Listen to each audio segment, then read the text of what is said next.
আসসালামু আলাইকুম, চলে আসলাম আরেকটি নতুন ব্লগ নিয়ে। এই ব্লগটি হচ্ছে আসলে খুব সুন্দর, কারণ হচ্ছে আমরা সময় পেলেই সবাই ফ্যামিলি মিলে ঘুরতে বের হই। তো এই দিনটাও হচ্ছে আমরা ঘুরতে বের হয়েছিলাম। আসলে দেখতে পাচ্ছেন আমার মেট্রো রেল, আমার হচ্ছে মেট্রো রেলে কখনো উঠিনি, এটাই ছিল আমার ফার্স্ট টাইম মেট্রো রেলে ওঠা।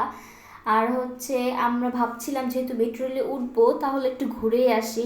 মেট্রো রেলে আমরা মিরপুরে যাচ্ছিলাম, মিরপুর হচ্ছে এটা মনে হয় মিরপুর 11-তে মেট্রো রেল হচ্ছে নামে। তো আমরা মেট্রো রেল 11 থেকে আমরা হচ্ছে মিরপুর 1-এ যে একটু খাওয়া দাওয়া বা হচ্ছে একটু ঘোরাঘুরির জন্য প্ল্যান ছিল। আমরা আসলে বের হয়েছিলাম হচ্ছে একটু সকাল সকাল, তখন মনে হয় 11টা বা 12টা বাজে, কারণ আমাদের দুপুরে লাঞ্চটা করার প্ল্যান ছিল। তো মিরপুর 11-তে নেমে একে এসে আমরা স্টার সিনেফ্লিক্সে একটু ঢুকছিলাম।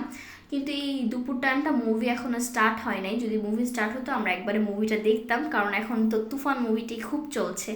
তো স্টার সিনেপ্লেক্স পুরো ঘুরে ঘুরে দেখলাম, তারপর চলে গেলাম হচ্ছে মিরপুর 1-এর দ্য রোড সাইড কিচেনে। এই দ্য রোড সাইড কিচেন রেস্টুরেন্টটা মোটামুটি ভালো। তো আমরা মেনু কার্ড দেখছিলাম বসে বসে কী কী খাবার অর্ডার করা যায়। আমরা আগে থেকে অবশ্য কম্বো রেডি করে গেছিলাম। তো আমরা ফার্স্ট একটা কম্বো নিয়েছিলাম, ফ্যামিলি কম্বো, দেন আমরা হচ্ছে আলাদা একটা অর্ডার দিয়েছিলাম। তো খাবারের কোয়ান্টিটিও ভালো ছিল এবং স্পেসও ভালো, বাট অনেক বড় না, জায়গাগুলো অনেক ছোট, বাট খাবার টেস্ট অনেক ভালো। আমি 10-এ 9 দিতে পারি, তোমরাও চাইলে যেতে পারো মিরপুর 1-এ রোড সাইড কিচেনে। তারপরে মিরপুরে যেহেতু গেছি আর এখানে হচ্ছে অনেক স্ট্রিট ফুড ছিল, তো আমরা তো পেট ভরে গেছে, তাও ভাবলাম একটু ঘুরে দেখি, দেখতে তো আর সমস্যা নেই। তো আমরা ঘুরে ঘুরে দেখছিলাম, কিন্তু যেহেতু আমরা লাঞ্চ করেই এসেছি তো এখানে আর খাওয়ার মুড ছিল না। তারপর আমরা একটু ডেলি শপে চলে গেলাম, সেই মিরপুরেরই আমার একটু কিছু কেনাকাটা ছিল।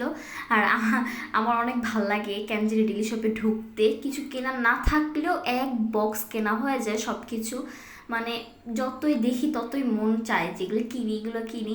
তো আমি অনেক কিছু কিনেছিলাম, আমার আম্মু অনেক কিছু কিনছিল, আম্মু সব ঘরের পত্র কিনছিল, আমি হচ্ছে খাবার, আমার একটু চিজ লাগতো, সসেজ এসব কিনছিলাম, এই তো বিল করছিলাম। আর আমি হচ্ছে একটা স্পাইসি রামেন ফার্স্ট টাইম নিয়েছিলাম, সেটার ব্লগ যদি তোমরা চাও তোমাদের দিতে পারি।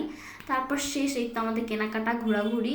আমরা তো 12টার দিকে বের হয়েছিলাম, মনে হয় রাত 8টা বেজে গেছিলো বাসে আসতে আসতে, দেন আবার মেট্রো করে আসছিলাম, কারণ বেসিক্যালি এই মেট্রোতে ওঠার জন্য আমাদের এই ঘোরাঘুরি। আর মেট্রো আমাদের কপাল খারাপ, দেখেন কত মানুষ, মানে বসার জায়গা পাইনি, আমি যাওয়ার সময় সিট পাইনি, আসার সময় সিট পাইনি, মানে দাঁড়ায় দাঁড়ায় যাওয়া আসা করছি আমরা সবাই। আম্মুকে একটু বসতে দিয়েছিলাম, আম্মু জায়গা পাইছিল। কিন্তু মেট্রো থেকে ভিউ এত সুন্দর লাগে, আচ্ছা একটু এরকম ঘুরতে খুবই ভাল লাগে। তো আমরা একটু ঘুরতে বের হয়েছিলাম আর যেতে যেতে সন্ধ্যা হয়ে গেছিল। তো এটাই ছিল আমাদের ভিডিও, একটি শর্ট ভিডিও ছিল, আমরা জাস্ট কি ঘুরলাম কি করলাম এটা দেখানোর জন্য। তো দেখা হচ্ছে আবার নেক্সট ভিডিওতে, আল্লাহ হাফেজ।